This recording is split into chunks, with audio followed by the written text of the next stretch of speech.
The city lights blurred through the rain-streaked windows of the moving van, casting a kaleidoscope of colors on the wet pavement. The rhythmic sound of the windshield wipers was almost hypnotic, a stark contrast to the turmoil inside the van. Mia clutched her baby Leah tightly to her chest, feeling the warmth of her tiny body against her own. Leah's soft breathing was a small comfort amidst the chaos of their thoughts. Her heart pounded with a familiar anxiety, a relentless drumbeat that echoed her deepest fears. Every shadow seemed to whisper secrets, every corner held a potential threat. John, her husband, smiled reassuringly from the driver's seat, his eyes filled with a hope that Mia struggled to share. He was the rock she leaned on, but even rocks could crack under pressure. This move to a new city was supposed to be a fresh start, a chance to outrun the shadows of the past. They had dreamed of new beginnings, of a place where they could build a future free from the chains of their history. Their new apartment building was old, with a musty smell that clung to the back of Mia's throat. The walls seemed to whisper stories of the past, tales of lives lived and lost within its confines. John unloaded boxes, his optimism a stark contrast to Mia's unease.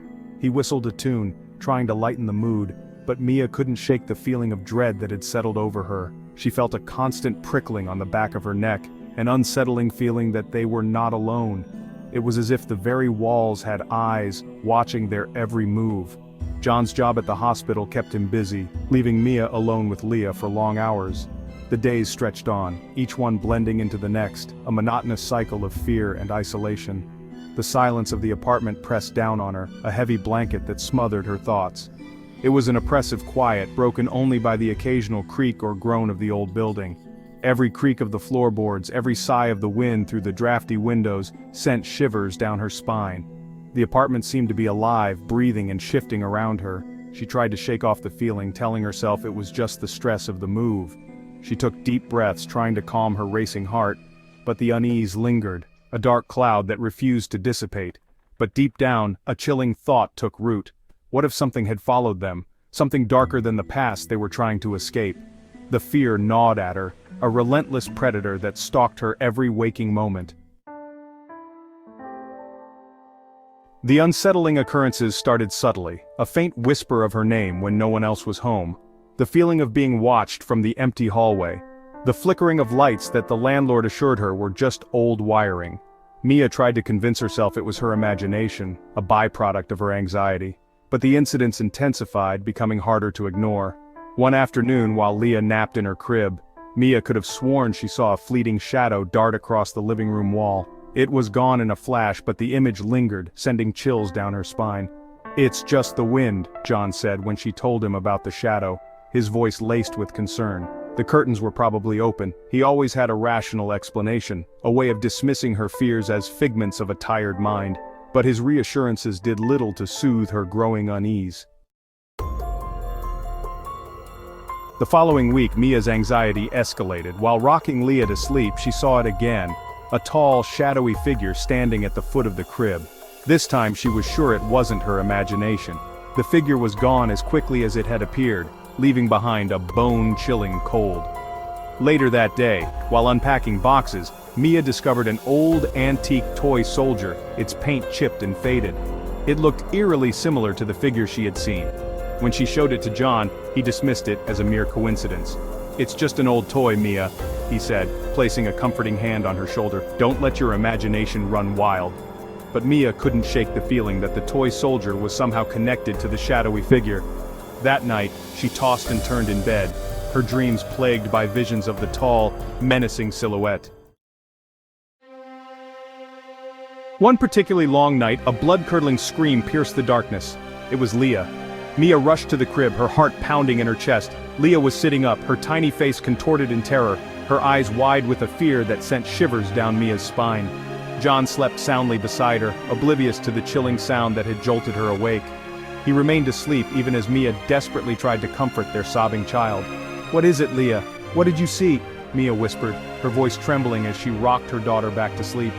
Leah only clung to her tightly, burying her face in Mia's shoulder, her tiny body trembling. Mia knew, with a certainty that chilled her to the bone, that Leah had seen something terrifying, something she couldn't explain. Desperate for answers, Mia confided in their elderly neighbor, Mr. Fuller, a kind man with a knowing look in his eyes. "There's something not right about that apartment," he said, his voice low and grave. "A darkness lingers there." He spoke of the previous tenants, a family who had abruptly moved out, leaving most of their belongings behind. Whispers of strange occurrences and unexplained noises had circulated in the building, but nothing concrete. "Be careful, Mia," Mr. Fuller warned, his voice heavy with concern. "Some things are best left undisturbed." His words did little to ease Mia's fears. They only served to confirm her suspicions. Something was deeply wrong in their apartment. Section 6. The Doll. Later that week, while cleaning the apartment, Mia stumbled upon a hidden compartment in Leah's closet. She had been organizing Leah's things, trying to make sense of the clutter that had accumulated over the years. Inside, she found a dusty porcelain doll, its glassy eyes staring blankly ahead. The doll seemed out of place, almost as if it had been deliberately hidden away. The doll was dressed in a faded white dress, its once golden hair now brittle and matted. It looked like it had been a cherished toy once, but now it was just a relic of the past. Something about the doll unsettled Mia. It wasn't just its appearance, it was the feeling it gave her, a sense of unease that she couldn't shake off. It felt cold to the touch, radiating an eerie aura. The chill seemed to seep into her bones, making her shiver involuntarily. She tried to ignore it, placing it back in the compartment, but the image of its vacant eyes lingered in her mind. No matter how hard she tried, she couldn't forget the doll's unsettling presence. That night, Mia awoke to a chilling sound. It was faint at first, almost imperceptible, but it grew louder, pulling her from her sleep. It was the soft, melodic tune of a music box. The melody was hauntingly beautiful, yet it filled her with a sense of dread. She followed the sound to Leah's room, her heart pounding in her chest. Each step she took felt heavier, as if something was trying to hold her back. To her horror, the porcelain doll was sitting on the rocking chair beside the crib, its glassy eyes seeming to follow her every move. It was as if the doll had a life of its own, watching her with an unblinking gaze. The music box played on, its haunting melody filling the room with an unbearable tension. The air felt thick, almost suffocating as Mia stood frozen, unable to look away from the doll's piercing eyes. Section 7. Seeking Solace, Finding Fear.